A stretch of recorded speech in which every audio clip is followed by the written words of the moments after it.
शान्ताकारं भुजगशयनं पद्मनाभं सुरेशं विश्वाधारं गगनसदृशं मेघवर्णं शुभांगं लक्ष्मीकान्तं कमलनयनं योगभिर्ध्यानगम्यं वन्दे विष्णुं भवभयहरं सर्वलोकैकनाथं। आज राजा निमि का वंश वर्णन प्रस्तुत कर रहा हूँ। राजा निमि के ही खानदान से ही, उसी के वंश से राजा जनक हुए हैं। ये देवरात आदि जितने भी राजा थे सब राजा निमि के ही वंशज थे। और भागवत पुराण के 9वें स्कंध में विशेष रूप से अध्याय 13 में जो इसका वर्णन है वह अत्यंत रोचक है। राजा निमि का वंश किस तरह से था, भागवत का 9वां स्कंध स्पष्ट करता हुआ दिखाई दे रहा है। और परीक्षित जी प्रश्न करते हैं, उसके साथ साथ जवाब है इसमें। और राजा निमि इक्ष्वाकु वंश के राजा थे और इक्ष्वाकु वंश में ही इनका उद्भव हुआ था। और इसकी जो कथा है, किस प्रकार से वंश परंपरा इनकी चली, इस विषय में कहा जाता है कि राजा निमि अत्यंत वृद्ध हो चुके थे। उन्होंने एक बार यज्ञ करने का संकल्प किया और गुरु वशिष्ठ को, जो मुनि वशिष्ठ थे, गुरु वशिष्ठ, तो गुरु वशिष्ठ जी को उन्होंने ऋत्विज बना करके वर्ण कर लिया। और उन्होंने कहा कि ऋत्विज मेरे आप ही होंगे। उन्होंने वर्ण किया, लेकिन जब उनसे पूछा तो मुनि वशिष्ठ ने कहा, गुरु वशिष्ठ ने कहा कि हे राजन निमि, आप का अभी मैं ऋत्विज नहीं बन सकता, क्योंकि मैं अभी इंद्र का वर्ण कर लिया हूँ। ऋत्विज होने का जो कार्य है उसका वर्ण मैंने कर लिया है, इंद्र का, देवराज इंद्र का। तो इसलिए उनके समाप्ति के बाद, उनके यज्ञ समाप्ति के बाद मैं आपका ऋत्विज बनूंगा। इस प्रकार की बात गुरु वशिष्ठ ने राजा निमि से कहा कि इस समय मैं आपका जो यज्ञ आप संकल्प लिया है आपने, इस यज्ञ का ऋत्विज मैं नहीं बन सकता, क्योंकि मैं देवराज इंद्र का ऋत्विज बनना स्वीकार कर चुका हूँ। उनकी समाप्ति के बाद, उनके यज्ञ पूर्ण होने के बाद मैं आपका वर्ण करूँगा और ऋत्विज बनना स्वीकार करूँगा। इसलिए अभी मुझे क्षमा करें। तो जो राजा निमि थे, जिनके बार बार कह रहा हूँ, जिनके वंश में ही राजा जनक हुए हैं, राजा जनक, देवरात आदि इन्हीं के वंश थे। तो राजा निमि चुप रह गए और मन ही मन सोचा कि मैं अब वृद्ध हो चुका हूँ और कभी भी देह की समाप्ति हो सकती है, इसलिए इतना इंतजार करना ठीक नहीं है। और उन्होंने यज्ञ करने का संकल्प कर लिया और यज्ञ करने का संकल्प किया कि मैं यज्ञ करूँगा। और उन्होंने इस प्रकार से पहले, जैसा कि मैंने बताया था कि उन्होंने ऋत्विज बनने का वर्ण कर लिया था वशिष्ठ का, लेकिन गुरु वशिष्ठ इंद्र में के यज्ञ में व्यस्तता के कारण उन्होंने मना किया। तो जब वो यज्ञ समाप्त करके, गुरु वशिष्ठ जब इंद्र का यज्ञ समाप्त करके लौटते हैं, तो इन्होंने देखा कि राजा निमि ने तो अपना यज्ञ प्रारंभ कर लिया है। तो उन्होंने सोचा कि ये तो बहुत ही अभिमानी है और ये अभिमान के कारण, अपने गर्व के कारण, अपने ज्ञान पर इसको ज़्यादा गर्व है राजा निमि को, और अपने पांडित्य पर अधिक घमंड है। इसलिए गुरु वशिष्ठ ने यज्ञ करते हुए देख करके राजा निमि को शाप दिया। और शाप दिया कि हे राजा निमि, तुम जो उन्होंने शाप दिया कि तुम्हारा देह पात होगा और तुम्हारा अंत हो जाएगा। इस प्रकार से गुरु वशिष्ठ ने घोर शाप दिया राजा निमि को, और राजा निमि को इस प्रकार से देख करके जो राजा निमि थे उन्होंने देखा कि इन्होंने मुझे शाप दिया है और इनको धर्म का ज्ञान नहीं है, धर्म की मर्यादा का इन्होंने पालन नहीं किया, तो उन्होंने भी उनको शाप दिया और कहा कि तुम लोभवश मेरा स्वीकार नहीं करके अपने धर्म का आचरण तुमने नहीं किया, तो हे वशिष्ठ आपका भी देह पात हो जाएगा। इस प्रकार से जो विद्या में निपुण थे, विद्या ज्ञान से परिपूर्ण थे राजा निमि, ऐसे राजा निमि ने उनको गुरु वशिष्ठ को भी शरीर पात करने का शाप दे दिया। इन्होंने भी शाप दिया कि यदि आप लोभवश इस प्रकार का धर्म के मर्यादा का पालन नहीं कर रहे हैं, धर्म के धर्माचरण को आपने छोड़ दिया, मैं यज्ञ कर रहा था और लोभवश आपने मेरा ऋतु बनना स्वीकार नहीं किया था, तो इस प्रकार से उन्होंने भी उनको शाप दिया, एक दूसरे को शाप दिया। तब जाकर के वशिष्ठ को भी शाप का फल तो भोगना पड़ता है, चाहे कितना भी बड़ा क्यों नहीं हो। तो कभी उदय को अस्त को उदय किया है, नर तो क्या नारायण को भी झुका दिया है। इस शाप के बस पर तो नारायण भी झुक जाते हैं, विष्णु को भी शाप का परिणाम भोगना पड़ा है, दर दर भटकना पड़ा है, जैसे भृगु ऋषि ने भी उनको शाप दिया था। तो इस प्रकार से एक दूसरे से शापित हो गए। राजा निमि को उन्होंने शाप दिया गुरु वशिष्ठ ने कि तुमने मेरे बिना ही अपना यज्ञ करवा लिया, तो निमि ने भी उनको शाप दिया कि तुम्हारा देह पात हो जाएगा, देह समाप्त हो जाएगा, तुम्हारी मृत्यु होगी। इस प्रकार से वशिष्ठ ने अपना शरीर त्याग करके मित्रा वरुण के द्वारा, जो मित्रा वरुण थे उनके द्वारा उर्वशी के गर्भ से फिर से जन्म लेते हैं वशिष्ठ मित्रा वरुण जो थे उनके द्वारा उर्वशी के गर्भ से फिर प्रकट होते हैं। और इधर राजा निमि को भी शाप दिया था कि तेरा देह पात हो जाएगा। तो यज्ञ की जब समाप्ति हो रही थी, राजा निमि ने भी यज्ञ प्रारंभ किया था। जैसा कि मैंने बताया था कि राजा निमि जनक के पूर्वज थे, उसी क्रम में बता रहा हूँ कि राजा निमि का वंश वर्णन किस प्रकार से भागवत के 9वें स्कंध के 13वें अध्याय में किस प्रकार से इसका दिया हुआ है, उस प्रसंग को मैं कुछ आप लोगों के सामने रख रहा हूँ। तो मित्रा वरुण के द्वारा उर्वशी के गर्भ से में जाकर के दोबारा फिर वशिष्ठ जन्म लेते हैं। इधर निमि के यज्ञ में आए हुए जितने भी ऋषिगण थे, उन्होंने उनके शरीर को जो देहपात किया, इन्होंने शाप के कारण से मृत्यु हुई, तो उनके सुगंधित वस्तुओं में राजा निमि के शरीर को रख दिया। और सत्र की याग समाप्ति जब हुई, यज्ञ जब समाप्त हो रहा था, यज्ञ की समाप्ति पर देवता लोग वहां आए हुए थे और उन देवताओं ने कहा कि उन देवताओं ने भी कहा कि ऐसा ही हो। उन्होंने यज्ञ की समाप्ति के ऊपर सभी ऋषिगण देवताओं से आग्रह किया कि इनका जो यह देहपात हुआ है, इनको जो शाप हुआ है, इनका शाप का अंत होकर के इनके शरीर में फिर से शरीर का धारण करें, क्योंकि राजा निमि एक राजा हैं। तो देवताओं ने कहा था कि तुम उनकी दृष्टि में, उनकी नज़रों में, उनकी आंखों में, अपनी प्रजाओं की आंखों में, प्रजाजनों की आंखों में, प्राणियों की आंखों में तुम सदा विराजमान रहोगे।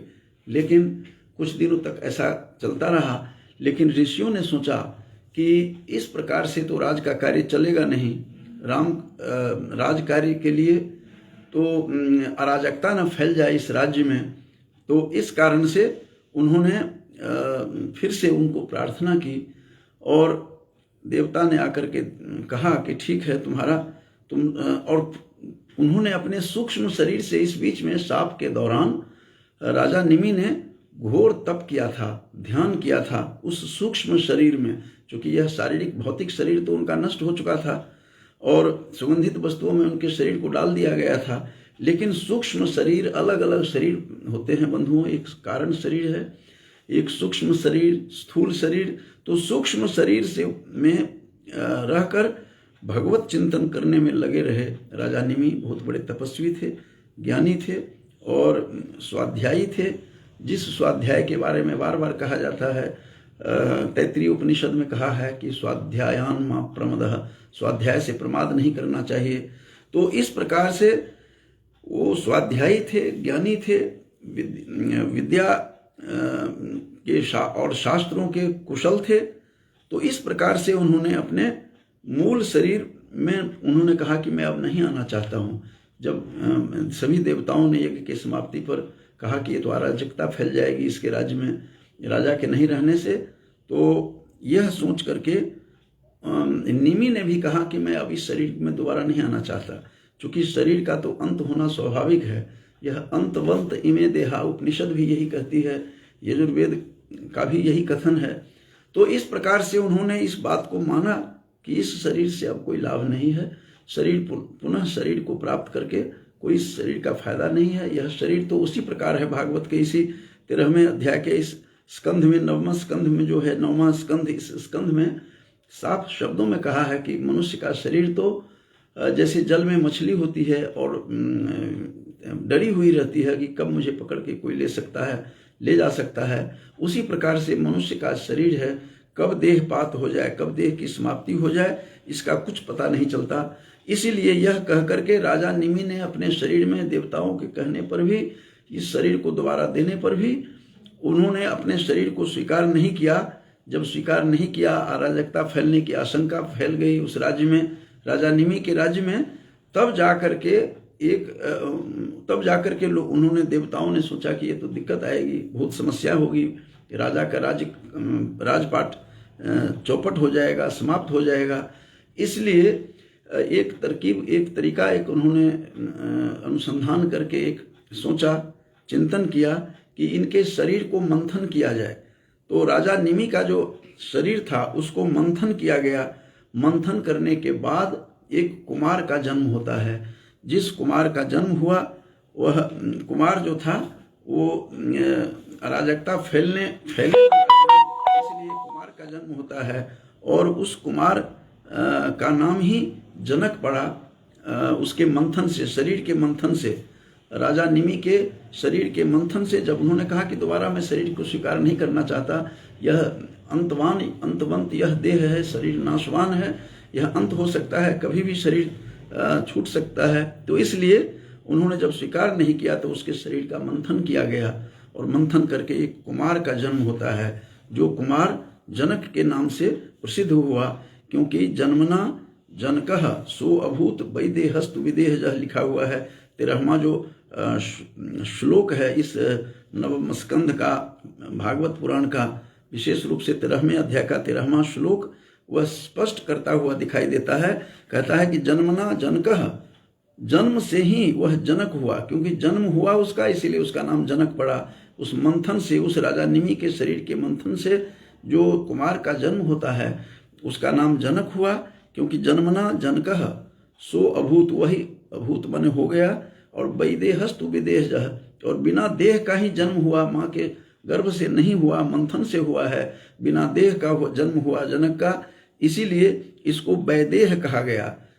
इसका नाम वैदेह हुआ, इसीलिए जानकी का नाम भी वैदेही है। वैदेह की पुत्री होने के कारण जानकी का भी नाम, सीता का नाम वैदेही रखा गया, वैदेही के नाम से भी प्रसिद्ध है। तो इस प्रकार से वैदेहस्तु विदेहजः, ये 13वां जो श्लोक है 13वें अध्याय का, इस नवम स्कंध का, उसमें स्पष्ट कहा है कि जन्म के कारण से जनक का नाम जनक हुआ। क्योंकि जन्मना जनकः, जन्म के कारण से वह जनक हो गया। और आगे यह भी कहता है कि मिथिलो मंथना जातो मिथिला येन निर्मिता, इसका एक नाम मिथिल भी पड़ा। तो मिथिल इसीलिए पड़ा चूंकि मंथन करने के कारण से यह उद्भव हुआ था, इसका जन्म हुआ। इसीलिए मंथन होने के कारण इसके देह का मंथन हुआ, इसी कारण से यह मिथिल इनका नाम पड़ा। और मिथिल जब इसका नाम पड़ा तो उसी ने उसको मिथिला नगर का निर्माण करवाया, मिथिला नगरी बसाई, जिसके कारण से मिथिला, उसके बाद से मिथिलापुरी बसाई उसने, और मिथिला के नाम से आज जहाँ पर राजा जनक की पुत्री जानकी का जहाँ विवाह हुआ दशरथ से, तो दशरथ अयोध्या के राजा थे, अवध के राजा थे, तो मिथिलापुरी की जो स्थापना हुई उसके संस्थापक, मिथिलापुरी के संस्थापक भागवत पुराण के अनुसार वो मिथिल नाम से जो वह जन्म हुआ मंथन करने से, राजा निमि के शरीर का जब मंथन किया गया तो मंथन करने के बाद जन्मना जनकः सोऽभूत वैदेहस्तु विदेहजः, और विदेह के से हुआ जन्म, बिना देह से हुआ, इसीलिए वैदेह भी नाम पड़ा उस जनक का, और वैदेही पुत्री का नाम हुआ जिसके बारे में बताया मैंने। तो मिथिलो मथनात् जातो मिथिला येन निर्मिता, ये मिथिला का निर्माण किया उसने। और इसी तरह में श्लोक में है कि साफ शब्दों में कहा कि मिथिलो मथनात् जातो मिथिला येन निर्मिता, मिथिला का निर्माण हुआ था। और देहम ममंथु स्म निमेह कुमारः समजायत, 12वें श्लोक में जैसा कि मैंने बताया था कि कुमार का जन्म हुआ था देह के मथन करने से, मंथन से राजा निमि के। तो देहम ममंथु स्म निमेह कुमारः समजायत, इस 12वें श्लोक में बताया गया है। मैं रिसर्च स्कॉलर्स के लिए, तो विशेष रूप से शोध के छात्रों के लिए, गवेषकों के लिए मैं संकेत करता रहता हूँ कि इसकी संख्या कौन सी में है। 12वें श्लोक में यह बताया गया है कि देहं ममंथु, देह का मंथन किया गया राजा निमि का, निमेह कुमारः समजायत, कुमार जन्म हुआ जिसका नाम जनक हुआ। जन्म के कारण उसका नाम मिथिल पड़ा, मथने के कारण से। और मथनात् जातो मिथिला येन निर्मिता, और उसी ने मिथिला नगरी बसाई थी, जो मिथिला, जो जनकपुर जिसकी राजधानी है, जो आजकल उसका जो भाग नेपाल में पड़ता है।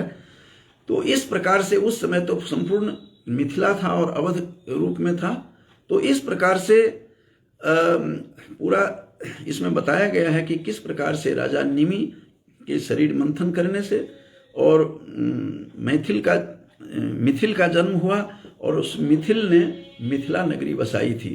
जैसा कि 13वें श्लोक में है कि मिथिलो मथनात् जातो, उस मथन करने के कारण मिथिल जो है जन्म लिया, और मिथिला येन निर्मिता, जिसने फिर मिथिला नगरी बसाई थी। और इस कारण से उसका नाम जो है उसी मिथिलापुरी, उसने मिथिलापुरी बसाई, और उसी राजा जो के जो शरीर का, जो निमि के शरीर का मंथन करने से जनक उत्पन्न हुआ।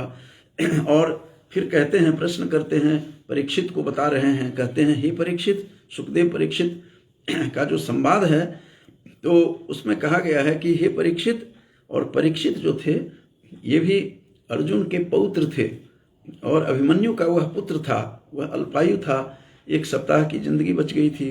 तो उन्होंने भागवत के पुराणों की कथा सुनी, तो इस प्रकार से सुखदेव ने सुनाई थी, उसमें नहीं जाना चाहता मैं। आपको केवल राजा निमि का के बाद किस प्रकार से मिथिला नगरी बसाई गई, कैसे राजा जनक अवतरित होते हैं। और कहते हैं कि हे परीक्षित, सुखदेव जी कहते हैं कि जनक का फिर उदावसु हुआ। मैं थोड़ा सा बता रहा हूँ कि किस प्रकार से इसका क्रम चलता है, किस प्रकार से इसका मिथिला नगरी बसने के बाद कौन कौन से राजा हुए, राजा निमि के वंश में कौन कौन से हुए।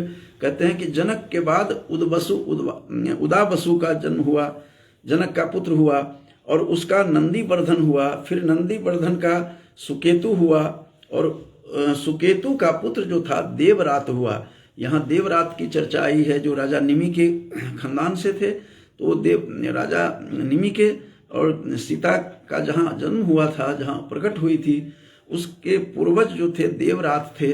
मैं यही स्पष्ट कर दूं कि ये देवरात वही हैं बंधुओं। जब यज्ञ हुआ था तो देवरात ने ही शिव के धनुष की रक्षा की थी। तब से परंपरा से चलते हुए सीता के जन्म के, सीता के विवाह के समय तक वो जो शिव का धनुष था, उस धनुष की कथा भी श्रीमद् वाल्मीकि रामायण जो है, वाल्मीकि रामायण में इसकी कथा आई है। स्वयं राजा जनक जब वो विश्वामित्र राम लक्ष्मण को लेकर के मिथिला में आते हैं, तो राजा जनक स्वयं कहानी सुना रहे हैं। उसमें उन्होंने कहा है कि उस देवरात के पास ही यह धनुष सुरक्षित था।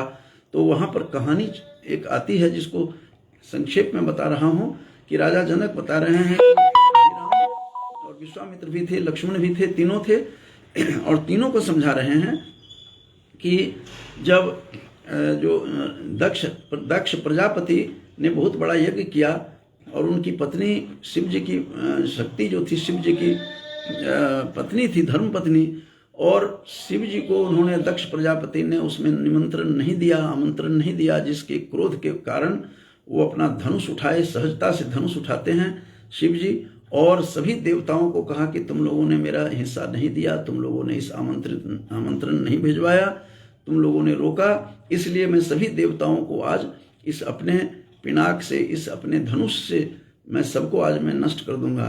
तो सभी देवताओं ने उनसे प्रार्थना की, तब जाकर गिड़गिड़ाए। प्रार्थना करने के बाद शिव फिर शांत होते हैं। शिव तो भोले भाले थे, नाम ही है भोला, शिव शंकर भोले हैं, और फिर वो शांत हो जाते हैं। और शांत होने के बाद शांत रूप भी है शिव जी का, शम कहते हैं शिव जी को, तो शम करोति इति शंकर, हुआ शांत करते हैं मनुष्य को। तो स्वयं शांत हुए उस दक्ष प्रजापति के यज्ञ में, जहाँ पर इनको नहीं बुलाया गया। तब जाकर के शिव जी ने वह जो अपना धनुष उठाया था सहजता से, पिनाक, उस धनुष को उन्होंने देवताओं को सौंप दिया था। ये प्रसंग वाल्मीकि रामायण में आया है, जब देवता लोग, इसके बारे में मैं अलग से भी एक दिन बताऊंगा, कि तब सभी देवता जो वहाँ पर प्रार्थना करने लगे, उनको हिस्सा नहीं दिया गया, क्रोधित हो गए थे, शांत हुए। शांत के बाद उन्होंने अपना धनुष, जिस धनुष को उठाकर सभी देवताओं को गर्दन को उड़ाना चाहते थे, काटना चाहते थे, वही शिव का जो धनुष था उन्होंने देवताओं को सौंप दिया। अब देवताओं ने उस धनुष को देवरात को सौंप दिया था। वही यहाँ पर देवरात है जिसकी चर्चा कर रहा हूँ कि जनक का पुत्र उदावसु हुआ, उदावसु का नंदीवर्धन हुआ, नंदीवर्धन का सुकेतु हुआ, और सुकेतु का पुत्र देवरात था। वही देवरात जिसने इस धनुष की अब तक रक्षा की थी। ये सीता के ये जो धनुष का यज्ञ हुआ था, धनुष तोड़ा था उसने। तो इस तरह से देवरात वही उसके खानदान से थे जिन्होंने इस धनुष की रक्षा की थी। देवताओं ने इन्हीं देवरात को दिया था। तो देवरात का पुत्र फिर बृहद्रथ हुआ, बृहद्रथ का महावीर हुआ। मैं संक्षिप्त में बता रहा हूँ। महावीर का सुधृति हुआ, और सुधृति का धृष्टकेतु हुआ, और धृष्टकेतु का हर्य हुआ, हर्यस्व हुआ, और उसका मरु नामक पुत्र हुआ, उत्पन्न हुआ। और फिर कहते हैं मरु से प्रतीपक हुआ, प्रतीपक से कृतिरथ हुआ, कृतिरथ से देवमीढ़ हुआ, और देवमीढ़ से विश्रुत, और विश्रुत से महाधृति का जन्म होता है, और महाधृति का कृतिरात होता है। ये लंबी इसकी परंपरा थी। कृतिरात का महारोमा हुआ, महारोमा का स्वर्ण रोमा हुआ, और स्वर्ण रोमा का पुत्र फिर हरस्व रोमा हुआ। इसी हरस्व रोमा के महाराज शिरध्वज हुए थे पुत्र। इसी हरस्व रोमा का जो पुत्र था वह शिरध्वज हुआ था। जो शिरध्वज एक जनक का एक पद बन गया बंधुओं। यहाँ पर जब से राजा निमि के मंथन से जब जनक उत्पन्न हुआ था, तो एक जनक का पद बन गया। जनक अपने आप में एक पोस्ट बन गया, पद बन गया उस परंपरा से। जब सीता के पिता के रूप में जो जनक आए हैं वो शिरध्वज थे, उनको भी, उनका भी नाम जनक रखा गया। जनक की उस परंपरा में जनक एक पद सा बन गया, जिसकी चर्चा यद्यपि यहाँ नहीं है लेकिन ऐसा माना जाता है। तो ये सब यज्ञ के लिए इस धरती पर खेत को जोत रहे थे। जब शिरध्वज जो था पुत्र, शिरध्वज जो पुत्र हुआ वह हरस्व रोमा का हुआ। जो असली में जनक जिनको हम जानते हैं, जिनकी पुत्री जानकी थी, जिनकी पुत्री वैदेही थी, सीता थी, जिसको अलग अलग नाम से कहते हैं, भूमि कन्या थी। तो इस प्रकार से वह धरती, जनक सुता जो थी, जनक की पुत्री, वह शिरध्वज की बेटी थी। वह शिरध्वज हरस्व रोमा के पुत्र थे, और वहां से इसी शिरध्वज की सीता पुत्री थी। वे जब यज्ञ के लिए धरती को जोत रहे थे, तो उसमें से हल के अग्रभाग से, फाल से वह निकल करके सीता उत्पन्न होती है, प्रकट होती है। तो इसीलिए इसी से उनका नाम भी शिरध्वज पड़ा। सिर कहते हैं हर को। ये जो दंत सकार दीर्घ इकार जो है, सिर का मतलब होता है हल। तो इस प्रकार से शिरध्वज नाम पड़ा उनका। शिरध्वज का पुत्र कुशध्वज हुआ, कुशध्वज के धर्मध्वज हुए, धर्मध्वज के फिर 2 पुत्र हुए थे उनके, जिनमें कृतध्वज और वितध्वज हुए।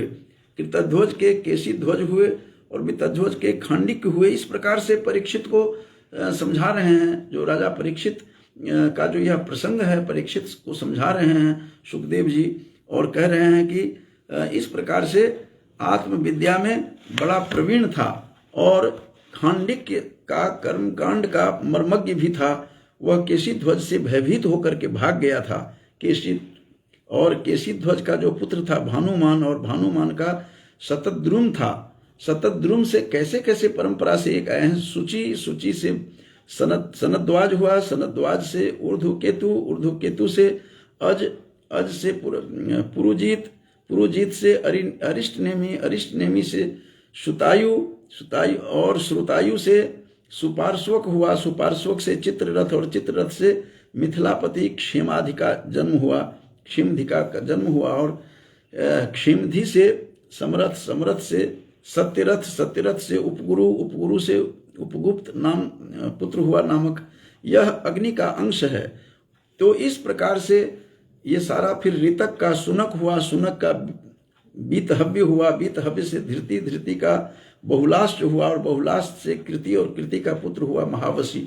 ये इस प्रकार से राजा निमि के खानदान की परंपरा है। और जनक तो निमि का सीधा पुत्र था, मंथन करने से हुआ।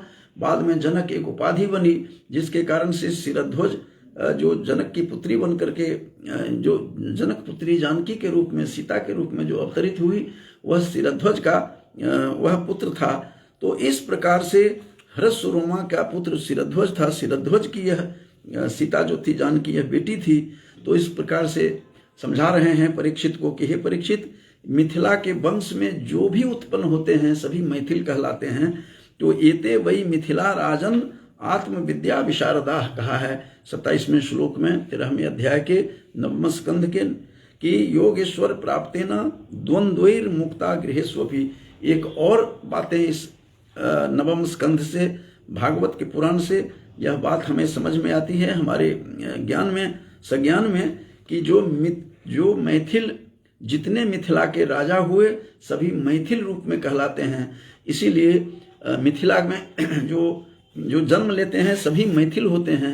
यहाँ तो उन्होंने स्पष्ट किया है भागवत पुराण के 9वें स्कंध के 27वें श्लोक में, कि जो एते वही मिथिला राजन, ये मैथिल कहलाते हैं। जो भी मिथिला में जन्म लेते हैं तो आत्मविद्या विशारद होते हैं। एक और भी बात कही गई है कि जो भी मिथिला के राजा हुए सभी आध्यात्म विद्या के कुशल थे। राजा जनक, सीता के पिता भी बहुत बड़े राजर्षि थे, राजा भी थे, ऋषि भी थे। और जनक ने भी, जनक की जो जनक सीता के पिता थे, उस शिरध्वज जो थे, उनके बारे में श्रीमद् भगवत गीता में श्री कृष्ण ने भी उनकी चर्चा की है। किसी राजा की चर्चा श्री कृष्ण ने नहीं की है गीता में। केवल सीता के जो पिता थे उस जनक की बात करते हुए दिखाई देते हैं। और वो कहते भी हैं 3 अध्याय में ही श्रीमद् भगवत गीता के, कि कर्मणैव हि संसिद्धि मां स्थिता जनकादयः। हे अर्जुन, कर्म में संसिद्धि प्राप्त किया था जनक ने। तो जनक आदि ने तो जनक का नाम लिया है। जनक, इससे अब सिद्ध होता है कि भागवत पुराण में जो ये बात कही गई है वह बिल्कुल सटीक है, कि कहते हैं कि विद्या में विशारद होते हैं, कुशल होते हैं, आध्यात्म विद्या के मर्मज्ञ होते हैं। तो राजर्षि स्वयं सीता के पिता जो थे, जनक जो थे, वह मर्मज्ञ थे, बहुत बड़े ज्ञानी थे, आध्यात्म विद्या के कुशल थे। तो इस प्रकार से कुशल थे, प्रवीण थे। यह भी यहाँ अंतिम श्लोक में 27वें में कहा गया है, 9वें स्कंध के 13वें अध्याय में ये बात कही गई है कि योगेश्वर प्रसादेना द्वंद्वैर मुक्ता गृहेष्वपि। कहते हैं यहाँ के राजा जितने भी हुए, मिथिला के राजा, तो सभी मैथिल कहलाए। तो मैथिल कहलाए, और साथ साथ गृहस्थ आश्रम में रह कर के भी वे दुख और सुख के द्वंद्व से मुक्त थे। ये भी संकेत मिलता है कि इतने ज्ञानी थे कि न तो दुख में उनको दुखी महसूस करते थे। वहाँ के राजा इस मिथिला नगरी के, जिस नगरी को उसने बसाई थी, आया है। तो इस पर मिथिलापुरी को जिसने बसाई थी, उस बालक ने, उस मिथिल ने, उस निमि के पुत्र ने, तो उस मिथिला में जितने भी राजा होते थे वे सुख और दुख से के द्वंद्व से इससे ऊपर उठे हुए थे। न तो उनके सुख का कोई खुशी होती थी, न च हर्ष न च विस्मय, न तो उनको हर्ष में कोई हर्ष होता था, खुशी होती थी, न कोई दुखी में विस्मित होते थे, आश्चर्यचकित होते थे। इन द्वंद्व से वो परे थे। ये बात इसमें संकेत मिलता है, ये बात उभर करके हमारे सामने आती है कि इस प्रकार से जो नवम स्कंध में जो भागवत पुराण का जो मैं कोट कर रहा हूँ 27वां जो श्लोक है, उसमें कहा गया है, साफ शब्दों में कहा है कि एते वही मिथिला राजन, हे राजन, ये सुखदेव जी बता रहे हैं परीक्षित को कि एते वही मैथिला, ये सभी मैथिल कहलाएंगे जो मिथिला में जन्म लेंगे इस भूमि पर, तो सभी आत्मविद्या विशारदा, ये सभी आत्मविद्या में, अध्यात्म विद्या में, ज्ञान में की परंपरा में वो श्रेष्ठ रहेंगे। राजा होकर के भी, इसीलिए राजर्षि थे, सीता के जो पिता थे वो जनक एक पदवी बन गई, एक पद सा बन गया था, जिसके कारण से ये शिरध्वज जो थे वो जनक के रूप में ही जाने गए हैं। और कहा कि योगेश्वर प्रसादेन, योगेश्वर के प्रसाद से, ये टीकाकार इसमें कहते हैं कि याज्ञवल्क्य आदि जो बड़े बड़े, चूंकि याज्ञवल्क्य राजा जनक के गुरु थे, तो योगेश्वर प्रसादेन द्वंद्वैर मुक्ता गृहेष्वपि, वे लोग द्वंद्व से मुक्त रहते थे, गृहस्थ में रहते हुए भी, गृहस्था भूत्वा भी, गृहस्थ होते हुए भी वो लोग दुख और सुख से परे हुए थे, दुख और सुख से ऊपर उठे हुए थे, सुख और दुख का उन पर कोई प्रभाव नहीं पड़ रहा था। तो इस प्रकार की चर्चा नवम स्कंध के, भागवत पुराण के नवम स्कंध में इस प्रकार की चर्चा हुई है कि एते वही मिथिला राजन विद्या विशारदा, जो मिथिला में राजा होंगे सभी मैथिल कहलाएंगे। मिथिलायाम भवाः मैथिला, मिथिला में जन्म लेने से मैथिल कहलाए। और योगेश्वर प्रसादे ने कहा है कि चूंकि याज्ञवल्क्य का कोट कर रहे हैं, टीकाकार कह रहे हैं कि याज्ञवल्क्य आदि जो योगेश्वर थे, योगी भी थे, बहुत बड़े ज्ञानी थे, विशेष रूप से याज्ञवल्क्य राजा जनक के गुरु भी थे, और जिन्होंने शतपथ ब्राह्मण के रचयिता थे, बृहदारण्यक उपनिषद के रचयिता थे, और तपस्वी थे, योगेश्वर थे, योगी थे, और दुख सुख से परे थे। तो यहाँ जो भी राजा होंगे वे सुख और दुख से परे होंगे। तो आज का जो मेरा वक्तव्य था कि भागवत पुराण का जो नववां स्कंध है उसका 13वें अध्याय को लेकर कि राजा निमि की वंश परंपरा कैसे थी, वो इक्ष्वाकु वंश के थे। यहाँ यह भी ध्यातव्य है कि इक्ष्वाकु वंश के राम भी थे, और राजा निमि की भी चर्चा हुई है यहाँ। तो राजा निमि की परंपरा में ही निमि के शरीर मंथन से जनक का जन्म हुआ, और जनक के बाद किस प्रकार से परंपरा मैंने बताई है कि जनक का उदाबसु का नंदीवर्धन, तो सारी मैंने परिगणित करवाई है कि कैसे कैसे परंपरा में आए। और जो यहाँ के राजा होते थे मिथिला के, वे सभी ज्ञानी होते थे, जिसकी चर्चा मैंने बताया है कि तीसरे अध्याय में कहा भी है श्री कृष्ण ने श्रीमद् भगवद गीता में भी कि कर्मणि विहि संसिद्धि मां स्थिता जनकादय, कर्म से ही संसिद्धि प्राप्त करते थे। इस प्रकार से जनक का नाम दे करके उल्लेख करते हैं। इससे सिद्ध होता है कि श्री कृष्ण के मुख से जनक का नाम लिया जाता है। तो कितने बड़े ज्ञानी थे, वहाँ के आध्यात्म में विशारद थे, कुशल थे, और दुख सुख से इसीलिए वे लोग ऊपर उठे रहते थे, सुख दुख का कोई उनको असर नहीं होता था। तो ऐसे ज्ञानी राजा हुए हैं यहाँ के। तो इस प्रकार से ये सारी बातें मैंने जो कही है कि राजा निमि का जो वंश था उसी वंश में राजा जनक हुए हैं, देवरात हुए हैं, जिनके देवरात के पास वो धनुष था शिव का, जिसका उसने चढ़ाते हुए उनका धनुष टूटा था। तो इस तरह से जो बातें आई है उस प्रसंग को लेकर के भागवत से मैंने देखा, भागवत में, तो आप लोगों के साथ मैंने शेयर किया है इन बातों को। तो अब हमारे पास काफ़ी लोग यहाँ इसमें जुड़े हुए हैं। इससे पूर्व डॉक्टर अग्रवाल, विभा अग्रवाल, जो कुरुक्षेत्र विश्वविद्यालय संस्कृत विभाग की अध्यक्षता रही हैं, उनका वो भी थे। जसवीर सिंह जी भी हैं, जो डॉक्टर जसवीर सिंह जी जो हिंदी के मर्मज्ञ विद्वान हैं, डीएवी कॉलेज चिका में, वो सुन रहे हैं। और अनिल कुमार गुप्ता जी हैं, ये भी नियमित रूप से सुनते रहते हैं। अमित शर्मा जी हैं, इन सबको। और इससे पहले डॉक्टर हरपाल सैनी, जो मेरे मित्र और सहपाठी रहे, कुरुक्षेत्र विश्वविद्यालय में पॉलिटिकल साइंस के थे, शाहाबाद में, वो भी श्रोता के रूप में अभी थे। तो मैं इन सबको शुभकामना देता हूँ, धन्यवाद देता हूँ। और आज मैंने राजा निमि के क्या वंश का वर्णन भागवत पुराण के 9वें स्कंध के 13वें अध्याय को लेकर के मैं प्रस्तुत हूँ अभी। और इस प्रकार से राजा निमि के ही वंश में किस प्रकार से निमि का शरीर मंथन से जनक का जन्म होता है और जनक एक परंपरा बनती चली गई। फिर बाद में जाकर के सीता के जो पिता थे वो सिरध्वज, सिर कहते हैं हल को, और उस सिरध्वज के कारण से ही ये सारा का सारा वो शिव का जो वह धनुष था, जिन्हें इसी निमि के खानदान में जो हुए हैं, तो निमि के खानदान में ही देवरात हुए हैं। देवरात के पास इस धनुष को रखने के लिए दिया गया था, जिस धनुष का राम ने भंग किया था। तो ये सारी जिसकी चर्चा वाल्मीकि रामायण में स्वयं राजा जनक स्वयं सुना रहे हैं, विश्वामित्र और राम लक्ष्मण तीनों को।